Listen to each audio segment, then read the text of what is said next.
Sir एक question है। जी please बोलिए। सर मैंने ये पूछना था, आपकी 10th क्लास किस टाइम स्टार्ट होती है? ग्रामर में नहीं करनी है। डेफिनेटली बताएंगे अभी, क्योंकि अभी चल रही है क्लास वो दूसरी, और जी जैसे ही स्टार्ट होगी न्यू क्लास में आपको बता दूंगा, don't worry.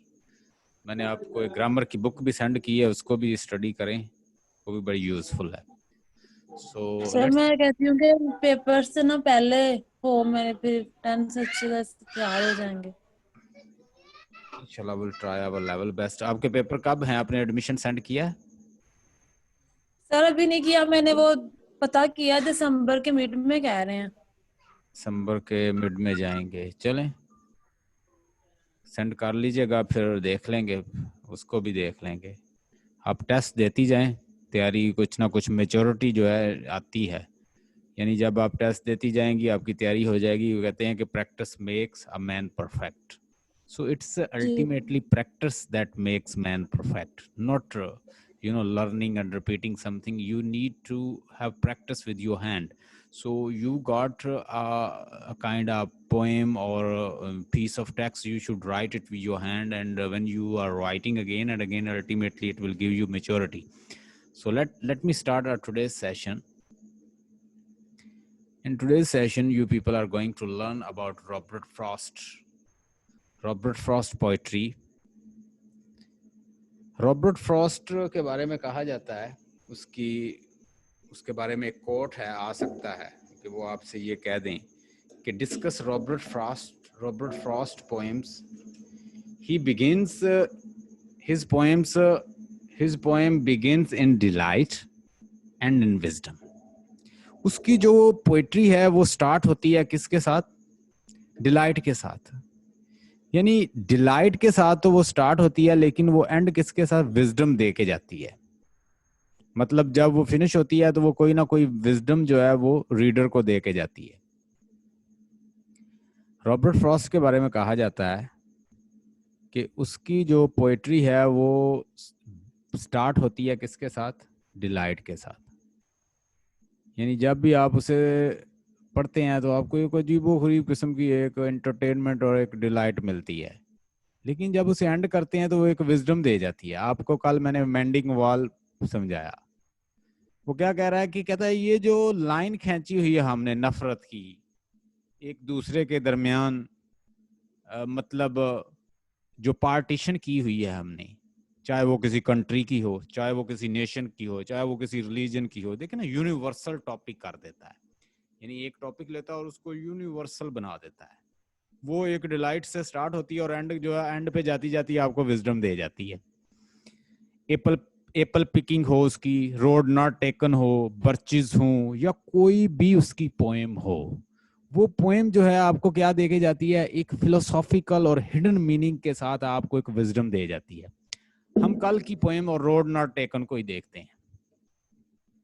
Let's start road not taken.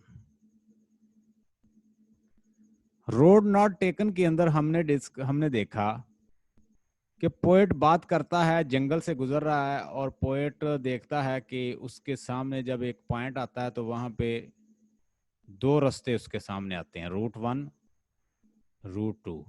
यानी ये जंगल है, इससे से गुजर रहा है। अब देखिए ये कैसी फिलोसॉफिकल पोएम है। ये भी एक है रूट 1 और एक, दोनों एक जैसे हैं, लेकिन एक रास्ता ऐसा है जिसपे कोई नहीं चला। तो वो कहता है कि मैंने ये देखा, इस पे कुछ लोग चले हुए थे, ये रास्ता ऐसा था कि इस पे कोई नहीं चला था, मैंने ये अडॉप्ट कर लिया। लोगों ने कहा ये रास्ता ठीक नहीं है, मैं जब सेंटर में पहुंचा तो फिर मैंने सोचा शायद पहले वाला बेहतर था। तो इंसान जो है टू बी और not to be, to be और नॉट टू बी की कंडीशन में रहता है। ये मॉडर्न मैन का मसला ही है।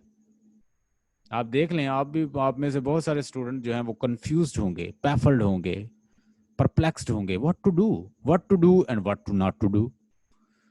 मैं बीसीएस कर लूं, बीएस कर लूं, बीबीआईटी कर लूं, बीएससी टेलीकॉम कर लूं, एमए इंग्लिश कर लूं, एमएस कर लूं, एमफिल लिटरेचर करूं, लिंग्विस्टिक करूं, what to do, because lot of options are over there.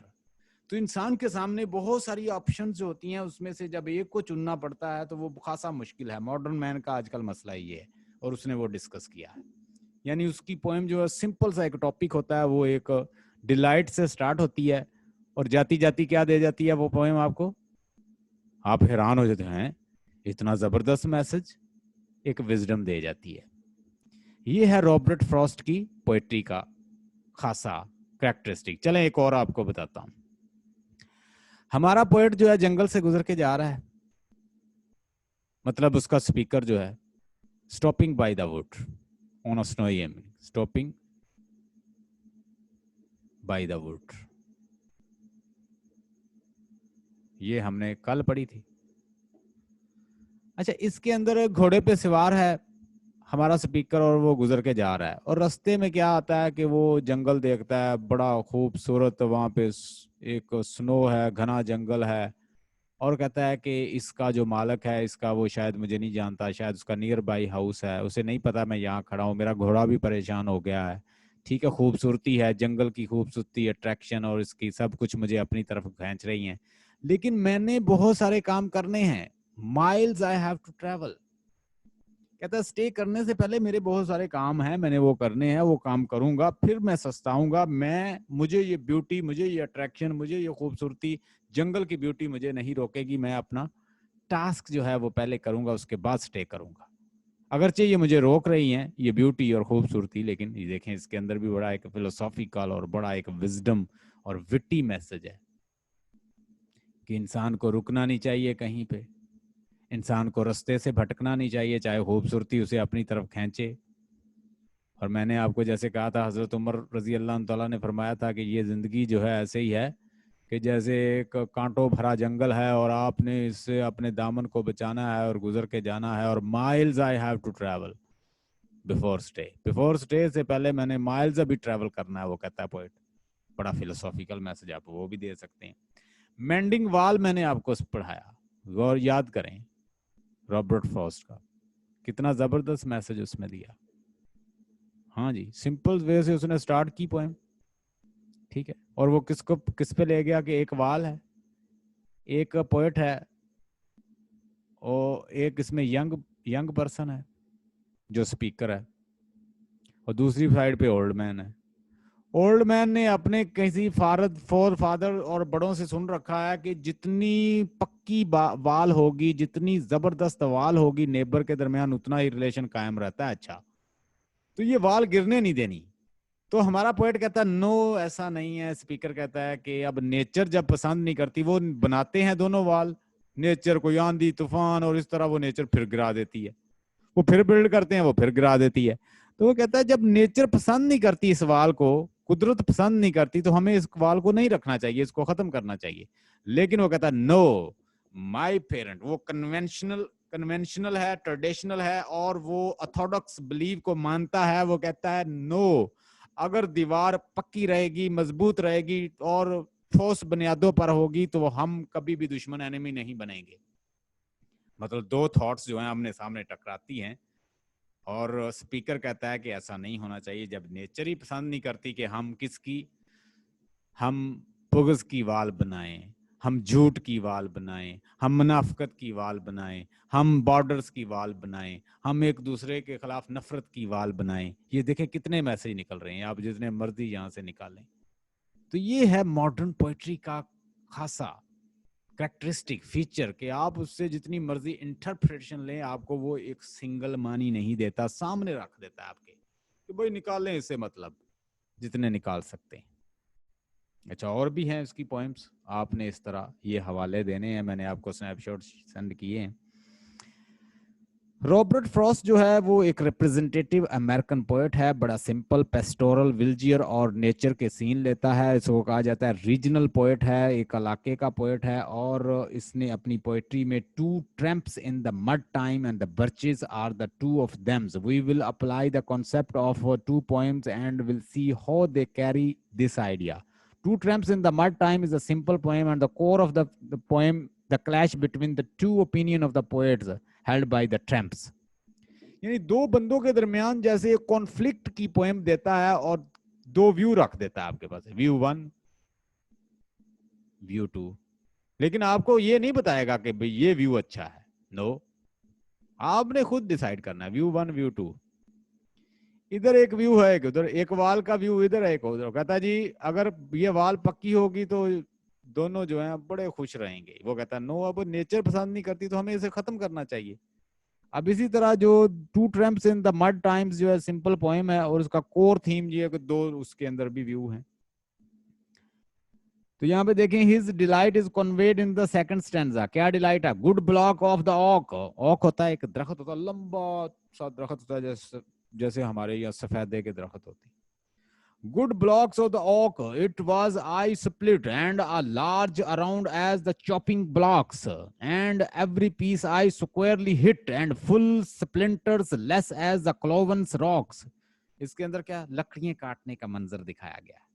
The poet Robert Frost is working amidst the woods and natures, and he is splitting the wood. Splitting होता है दो करना, काटना, लकड़ियों को काटना। Being a poet of nature, he admits that nature is enjoying his task and his profound delight is conveyed. Tramps made the poet feel that he had no right to do something for more pleasures and things that could be the source of the livelihood. Another person is conflict goes on. क्यों कहता है? अब इसके अंदर उसने बताया कि इंसान को क्या करना चाहिए, अपने प्रोफेशंस और अपने वोकेशंस और अवोकेशंस। अवोकेशंस होता है प्लेजर्स, एक होता है प्रोफेशन जिसे कहते हैं वोकेशन। इसका मतलब क्या है? इसका मतलब लिखें प्रोफेशन। दूसरा अवोकेशन, ए के साथ है। इसका मतलब क्या है? प्लेजर्स, खुशी, डिलाइट।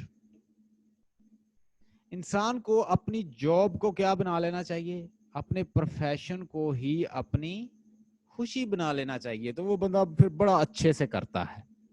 मतलब आप जो भी काम कर रहे हैं उसको अपना प्रोफेशन और अपना वोकेशन और वोकेशन बना लें। My object in the living is to unite my avocations and vocations, and my two eyes make one inside, and only where loves and needs are ones, and the work is play for the mortal stakes. और फिर जो है work करने का कहता मजा आता है। कैसे? जब आप क्या करें, अपनी नीड, और कहता only where love and need are one, जहां पे लव और नीड जो है दोनों मिल के चलते हैं तो परफेक्ट काम बनता है। कि मतलब आपको प्यार भी है किसी अपने प्रोफेशन से, साथ आपकी वो जरूरत भी है, तो आप फिर जब मिल के कर रहे होते हैं तो वो परफेक्ट चीज बनती है। मतलब अब मैं जॉब करता हूँ टीचिंग की, देखिए मेरी जॉब मेरे ऊपर ही अप्लाई कर लें। मुझे पढ़ाने का शौक है, लिटरेचर का। मैंने उसे, एक तो मुझे इससे प्लेजर मिलती है, ठीक है, एक मेरा प्रोफेशन भी है कि मैं अपनी जॉब भी है, और मैंने जॉब और अपने डिलाइट को दोनों को मिक्स कर लिया है, तो मजा आता है ना फिर काम करने का। प्रोडक्टिव काम करता है, मुझे मेरी नीड भी है, मुझे I have to earn, but at the same time I am working because it's give me delight. I'm getting new word, I'm getting new knowledge, I'm getting new kind of books, new kind of theme, new kind of literature, new kind of philosophy and ages, and the people they were in the Anglo-Norman age and in the Norman age, and especially in the Anglo-Saxon age, and even I'm talking about the medieval age, Elizabethan age, Renaissance age. I'm learning about the classical age, new classical age, learning about the Alexander Pope, age of Dryden, age of Johnson, age of Milton's, and even learning about the classical, romantic, and even modern and postmodern structuralism, post-structuralism. A lot of philosophy I have learned, and I have learned a lot of things. तो यहाँ पे मिल जाते हैं love और need, तो perfect काम वहां पे बनता है। चाहे वो कोई जॉब हो, चाहे कोई वर्क हो, whatever you have, so you must unite your need and love. अपनी जरूरत और अपने प्लेजर्स और अपनी डिलाइट को इकट्ठा करके आप जब पेश करते हैं तो you create something wonderful. Poet ये हमें मैसेज दे रहा है। आगे देखें, बर्चेस से कुछ उसने when I see the birches होती हैं, ये ट्री है, bends to the left and right and across the lines of the straight darker trees, and I live to think some boys been swinging them. Birch वो टहनियाँ होती है ना, दरख्तों की उसके साथ बच्चे जो है स्विंग कर रहे होते हैं। ये देखना, ये नेचर के सीन है सारे। Earth is the right place for loves and I do not where it is likely to go better. ले जी, दीज आर द थिंग। उसके बाद कंक्लूड कर दें। ये वेरी सिंपल उसका मतलब टॉपिक आ सकता है। वो कहते हैं कि उसकी पोएम जो है स्टार्ट होती है सिंपल टॉपिक से। स्टार्ट विद सिंपल टॉपिक होता है उसका, और जाते जाते वो दे जाता है क्या, एक बहुत जबरदस्त आपको क्या दे जाता है, एक फिलॉसफी दे जाता है, एक विजडम दे जाता है। Hope you can do that. A poem begins in delight and and in wisdom. अगर आपसे वो पूछ लें तो आप लिख लेंगे होप।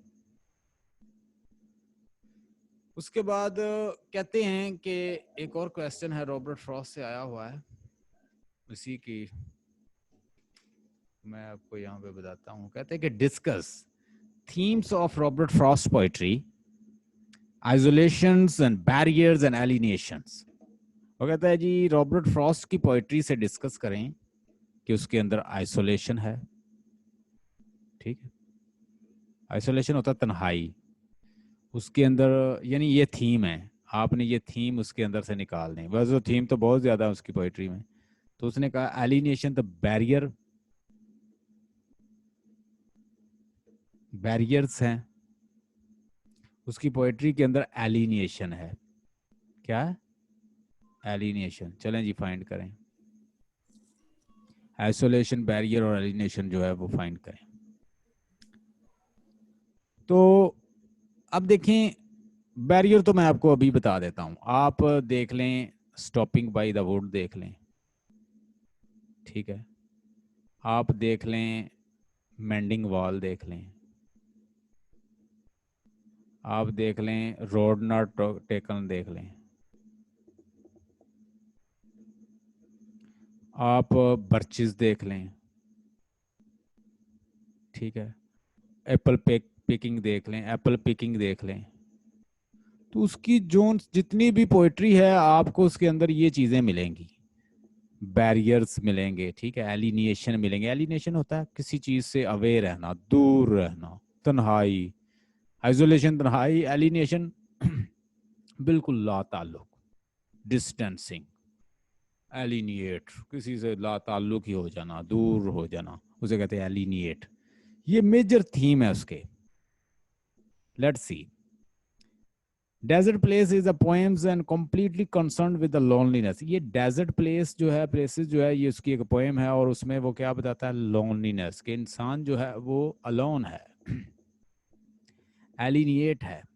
जैसे वो एलियन नहीं होता, कहते एलियन, ये तो एलियन है भाई, ये तो इस इलाके का ही नहीं, इसको कहते हैं एलियन। एलिनिएशन उससे निकला है। एलियन कहां से निकला, एलिनेशन कहां से निकला, एलियन से। तो डेजर्ट पोएम के अंदर उसने क्या डिस्कस किया, उसने डिस्कस किया है लोनलीनेस, तन्हाई, बैरियर्स। इंसान जो है वो दूर है दूसरे से, और आप उसमें रोड नॉट टेकन की मिसाल दे सकते हैं, मेंडिंग वॉल की, स्टॉपिंग बाय वुड की, ये मिसालें दे सकते हैं। और उसकी जो पोएम है बेनिफिट, परफेक्ट, और उसके बाद mending wall, death of the hired man, the two look at the twos and the home burials deal with these themes. ये सारे थीम के साथ डेजर्ट प्लेस के अंदर वो डिस्कस करता है। कहता है कि snow falling and night falling fast oh fast and the ground almost covered smooth in snows and but the few weeds and the stubbles showing last. देखिए कैसा वो म्यूजिक क्रिएट करता है। I am too absent spirit to count and the loneliness include me unawares। देखिए ना, वो क्या बता रहा है कि loneliness, तन्हाई, मैं बहुत लोन हूँ। कहता I am too absent spirited to count। मैं इतना absent हूँ, मुझे कोई काउंट ही नहीं करता मेरी स्पिरिट को, मेरे होने या ना हो। The loneliness include me unaware। और ये जो loneliness है मुझे लोगों से बिल्कुल unaware रखती है। आगे देख के नॉट स्केयर, ये सारे जो हैं आपके वो उसके ऊपर लिखी हुई हैं। ये जो अगर आप देखेंगे, आप मतलब जो मैंने स्नैपशॉट आपको सेंड किए हैं उस पर लिखे हुए। They cannot scares me with the empty space between the stars on the stars where no human's race is. I have me nearer home to scares myself with my own desert place. अब देखिए desert place के जब जिक्र आ रहा है तो इसका मतलब वो क्या डिस्कस कर रहा है? डेजर्ट प्लेस, डेजर्ट प्लेस की ऐसी प्लेस जहां पे इंसान अकेला है। आगे बेनिफिट्स उसके अंदर वो बताता है, out of the porch sagging floors and leave god up in the coils and the hissed and blindly struck at my knees and miss and something sinisters in the turns and told me my secret must be known and word I was in the house alone. And जब alone का जिक्र आ रहा है तो alienation है, ठीक है, कि बंदा जो है तन्हा है, बैरियर्स हैं, कोई सोसाइटी में उसकी जगह नहीं है। Told me my secret must be known and word I was in the house alone and somehow must be gotten abroad and would, देखें कैसे वो राइमिंग स्कीम कैसे बनाता है, somehow must have gotten abroad and words I was in my life alone and words I had no one left but God। यानी God here सब कुछ जो है वो मुझसे एलिनिएट है, तो इसका मतलब है कि बंदा तन्हा है। उसके बाद ये हमने डिस्कस कर लिया कि मॉडर्न मैन का इशू क्या है। उसका इशू ये है कि वो एलिनिएट है। एलिनिएट है, वो बैरियर्स हैं सोसाइटी में, उसको एक्सेप्ट नहीं करती, वो अलोन है, तन्हा है, और सिर्फ उसका गॉड ही है। Mending wall the main theme is also barrier. अब मेंडिंग वॉल को हम डिस्कस कर लेते हैं। यहाँ पे मैंने आपको बताया कि ये वॉल है, ये ओल्ड मैन है और ये यंग मैन है। यंग मैन कहता है जब नेचर नहीं चाहती तो हम इसे खत्म क्यों ना कर दे। वो कहता नहीं जी, जितनी मजबूत होगी दीवार उतना ये बैरियर है। ये बैरियर बताया, इसमें आप इसको जितना मर्जी एक्सप्लेन कर लें। Death of the hard man show the split between them. अब ये जो है डेथ जो है वो क्या शो कर रही है? Split between the man. इंसान को इंसान से स्प्लिट कर दिया है। किसने? डेथ ने। ये भी एक बैरियर है एक दूसरे के दरमियान जो है। कहता है again we see the death of the hard man's Frost talk about the wall between the Silas and the rich brothers. Silas is a poor man and is a hired of the workman and thus he earn his living. What did he say? Did he say anything but little? अब देखिए ना, अब सीलस एक person है, उसे पैसों की जरूरत है, उसका भाई जो है वो बड़ा